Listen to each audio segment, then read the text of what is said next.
Hello guys, welcome back to Yvonne Winifred UG, and if you are new, you are welcome to the family. Kindly join the family by subscribing. And today's video is all about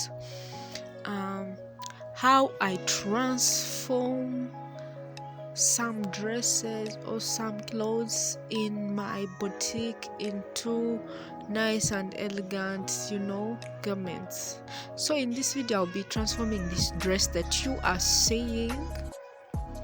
It is kind of sheer dress. It has a petticoat inside and its half bodice is so short, and I want to make it a little bit longer. It goes up to kind of at the under bust, but I want it to be below the under bust, about 3 or 2 inches below the under bust.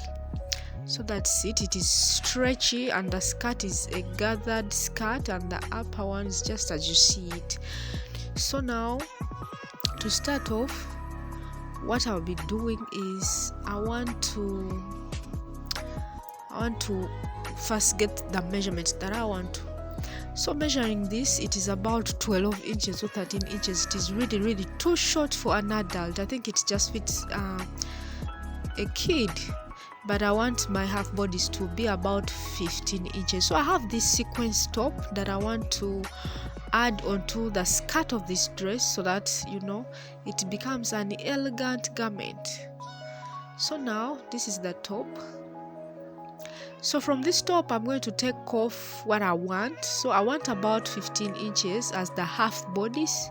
So I'm measuring 15 inches, but I will need another 1 inch as the joining allowance.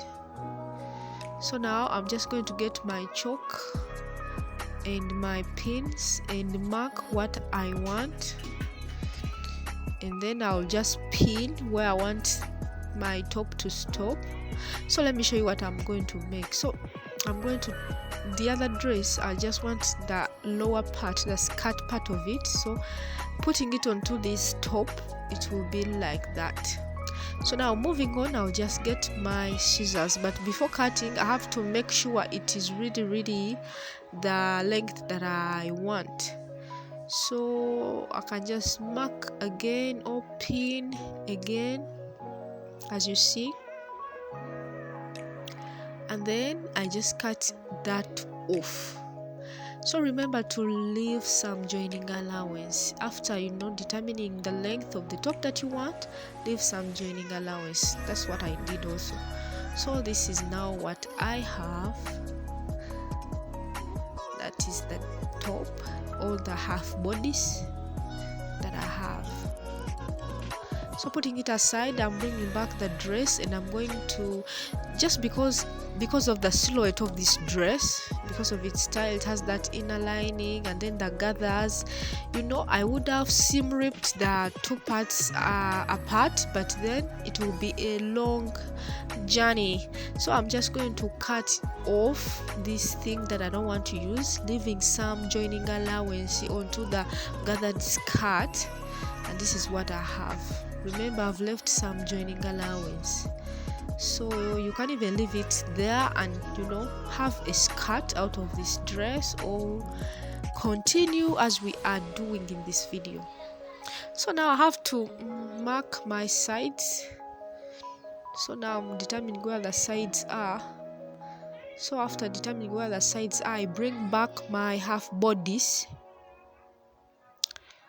and align it very well, still side to side.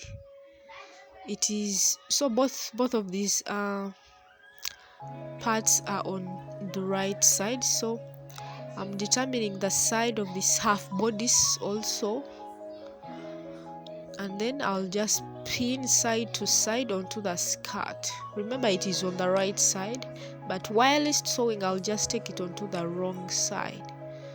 So I'll just get my pins, and again matching right side to the right side. That is the right side of the half bodies to the right side of the skirt, and pin it together like that.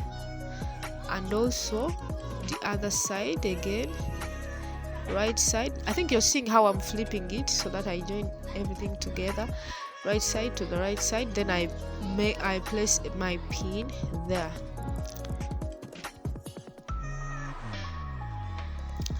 So after pinning, so I have to make sure I now turn the skirt into these half bodies. I think as you've seen how I've done it, you know. So now we are onto the wrong side of the half bodies. The skirt is inside the these half bodies, as you see. So still I want to add some more pins so that, you know, everything is really attached together. So I'll just get more pins and, you know, make sure also even those middle parts are pinned together. So as you are pinning them together, you have to, you know, stretch it out, not too much, but a little bit, so that, you know, everything is aligning. And then I'll just take the sewing machine and join both sides, half bodies to the skirt, by just a straight stitch like that. So this is what I have now, and taking it back the way it's been, I take it to the sewing machine, and this is me at the sewing machine. So at the sewing machine, the way I'm going to sew this, I have to sew really very close to the gathers, very close to the gathers, and this is what I am doing, you know, considering the joining allowances that I left. I'm really sewing very close to the gathers of the skirt, so that it comes out very neatly. Nobody will notice that, you know, it was just joined. Somebody will just think it was a full dress, but when I just joined the top to some part of a dress, and this is what I have got. So I think you're seeing those pieces there. I didn't sew very close, so I have to take it back to the sewing machine and sew very close to the gathers, and I'll have my dress ready. So after sewing, this is the dress, and it's now on to the wrong side. This is where I joined it from. This is the joining allowance. So what is remaining now is to take this dress to the overlocker, so that joining allowance is overlocked, and after everything, the dress is ready. Check how it looks. This skirt is also some kind of shearing, and, you know, the top is sequence. That is where I joined it from. So I think now you're seeing the difference. It is now better for an adult to wear than it was before, and it is also elevated. So this is the dress. So thanks so much for watching. Don't forget to subscribe. I'll see you soon.